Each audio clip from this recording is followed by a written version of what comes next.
Iran और Israel के बीच हालिया टकराव ने न सिर्फ सैन्य तनाव बढ़ाया बल्कि इसराइल की जमीन पर भारी तबाही भी छोड़ी है। अब इसराइल सरकार के सामने है एक नया संकट, मुआवजा दावों का सैलाब। गाजा में टूटे मकानों को आपने बारूद बनते देखा होगा और वहां बिछ रही लाशों पर भी दुनिया किस तरीके से चुप्पी साधे रखी उसको भी आपने सुना और देखा होगा।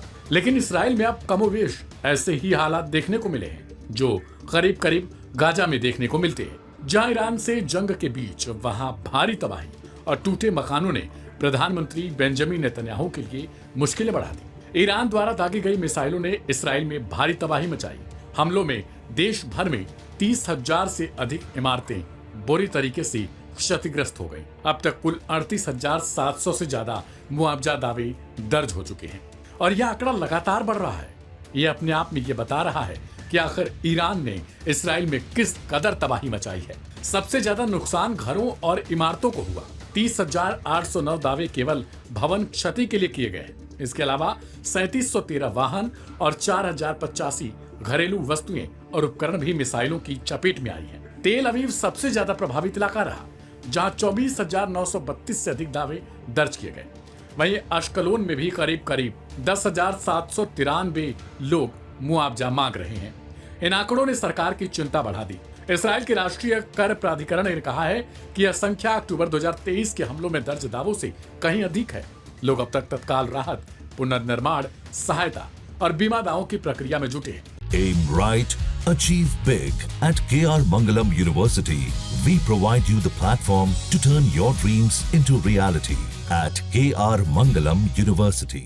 12 दिनों तक चले इस भयानक युद्ध में इसराइल के हमलों का ठीक वैसा ही जवाब ईरान ने भी दिया। ईरान ने ऑपरेशन 2 प्रॉमिस 3 चलाया और इसराइली शहरों को दहला डाला। इसराइल के तेल अवीव, हाइफा और बीर शेवा शहर को जबरदस्त नुकसान पहुंचा है। इसके अलावा इसराइल की कई प्रमुख इमारतों को तबाह कर डाला, जिसमें मोसाद हेडक्वार्टर, IDF हेडक्वार्टर, तेल अवीव स्टॉक एक्सचेंज और सोरोका मेडिकल सेंटर शामिल है। साथ ही हाइफा बंदरगाह, हाइफा नौसैनिक अड्डे और तेल रिफाइनरी को भी नुकसान पहुंचा है।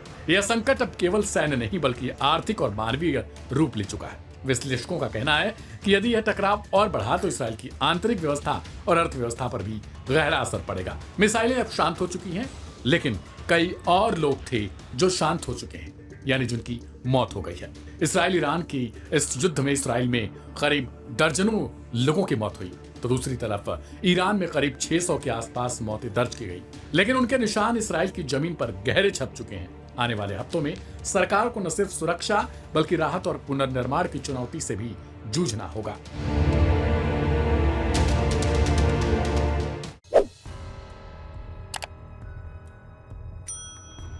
बारह दिन के बाद आखिरकार ईरान और इजराइल के बीच चली भीषण जंग थम गई है। दोनों देशों के बीच चली इस जंग में भयंकर तबाही मची, जबकि 600 से ज्यादा लोगों की मौत हो गई और हजारों लोग घायल हो गए। इस जंग में ईरान के कई टॉप कमांडरों और वैज्ञानिकों की भी जान गई है। वहीं अब 2 हफ्ते के इंतजार के बाद ईरान अपने टॉप कमांडरों के शवों को दफनाने की तैयारी कर रहा है। इजराइल ने 13 जून को दरअसल ईरान पर मिसाइलों से हमला किया था। ईरान के न्यूक्लियर ठिकानों समेत कई जगहों पर अटैक किए गए थे, जिसमें 20 टॉप सैन्य कमांडर और कुछ परमाणु वैज्ञानिक मारे गए। तभी से इन लोगों के शव रखे हुए थे, लेकिन अब सीज फायर के बाद इन्हें सुपुर्द खाक किया जाएगा। ईरान की न्यूज एजेंसी IRNA ने इसकी जानकारी दी है। माना जा रहा है कि इस मौके पर हजारों ईरानी जुट सकते हैं। दरअसल ईरान पर किसी बड़ी शख्सियत के इजराइल या अन्य देश के हमले में मारे जाने के बाद भारी भीड़ जुटती रही है। इजराइल के हमलों में रिवॉल्यूशनरी गार्ड्स के चीफ हुसैन सलामी भी मारे गए थे। उन्हें अयातुल्लाह खामेनेई का करीबी माना जाता है और वो उनकी सुरक्षा की जिम्मेदारी संभाल लेते थे। रिवॉल्यूशनरी गार्ड्स का गठन ही ईरान के सर्वोच्च नेता की सुरक्षा के उद्देश्य से किया गया था। ऐसे में इस फोर्स के प्रमुख को काफी पावर हासिल है और वो आमतौर पर खामेनेई का काफी करीबी व्यक्ति ही होता है। ईरान सरकार की ओर से दी गई जानकारी के मुताबिक शनिवार को सुबह 8 बजे मारे गए टॉप कमांडरों और साइंटिस्टों को दफन किया जाएगा। सरकार की ओर से दी गई सूचना में कहा गया है कि यहूदी हमलों में शहीद कमांडरों और वैज्ञानिकों को तेहरान में दफन किया जाएगा। Aim right, Achieve big at KR Mangalam University. We provide you the platform to turn your dreams into reality at KR Mangalam University. इसके अलावा हुसैन सलामी के शव को गुरुवार को ही दफन किया जाएगा। इजराइल के हमलों में ईरान के रिहायशी ठिकानों को भी निशाना बनाया गया था। ईरानी न्यूज एजेंसी के मुताबिक इजराइल के हमलों में 600 नागरिक मारे गए थे, जबकि इन हमलों में 4,700 लोग घायल हुए हैं। वहीं ईरान के हमलों में इजराइल में भी 28 लोगों के मारे जाने की खबर मिली है। इसी बीच ईरान ने 3 कैदियों को फांसी दे दी है, जिन पर इजराइल के लिए जासूसी करने का आरोप था। इससे पहले भी जासूसी के आरोप में कुछ लोगों को सजा दी गई थी। इन 3 लोगों को ईरान के पश्चिम अजरबैजान प्रांत की उर्मिया जेल में फांसी दी गई।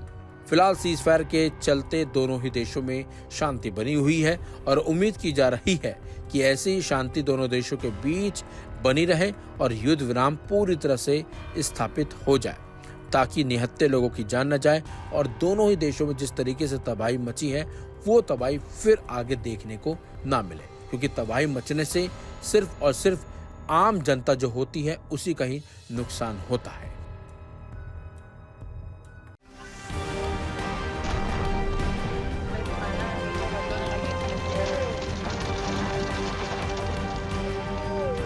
ईरान इजराइल के बीच चल रही जंग को लेकर अमेरिकी राष्ट्रपति ट्रंप ने तमाम दावे किए थे। दोनों ही देश युद्ध विराम को लेकर मान गए हैं, लेकिन ट्रंप के दावे उस समय फेल हो गए थे जब ईरान ने इजराइल पर हमला किया और इसके बदले में इजराइल ने भी ईरान पर हमला कर डाला था। यानी कि ट्रंप के ऐलान के कुछ घंटे बाद ही सीज फायर टूट गया था। ताजा हमले के बाद अमेरिकी राष्ट्रपति डोनाल्ड ट्रंप ने इजराइल के पीएम बेंजामिन नेतन्याहू को फोन करके ईरान पर हमला रोकने को कहा था। अल जजीरा की रिपोर्ट के मुताबिक नेतन्याहू ने ट्रंप से कहा, मैं हमला नहीं रोक सकता क्योंकि ईरान ने पहले सीज फायर का उल्लंघन किया और उसे जवाब देना जरूरी है। सीज फायर के उल्लंघन पर ट्रंप काफी नाराज भी दिखाई दिए। व्हाइट हाउस के साउथ लॉन में मीडिया से बात करते हुए अमेरिकी राष्ट्रपति का गुस्सा फूट पड़ा। ट्रंप ने कहा था कि मुझे नहीं पता कि दोनों देश क्या कर रहे हैं। मैं खास तौर से इजराइल से नाराज हूं। मेरे युद्ध विराम के ऐलान करने के बाद इजराइल ने 1 घंटे के अंदर ही बम गिराए। मैं दोनों देशों से नाराज हूं। इजराइल की कार्रवाई मुझे समझ नहीं आ रही। इस दौरान ट्रंप ने गुस्से में कुछ आपत्तिजनक शब्दों का इस्तेमाल भी किया। तो वहीं अमेरिकी राष्ट्रपति डोनाल्ड ट्रंप ने ईरान के साथ युद्ध विराम का उल्लंघन करने के लिए एक बार फिर इजराइल पर निशाना साधा है। पत्रकारों से बात करते हुए ट्रंप ने दोहराया कि ईरान के पास परमाणु हथियार नहीं हो सकता, लेकिन उन्होंने कहा कि ईरान में महान व्यापारिक राष्ट्र बनने की क्षमता है।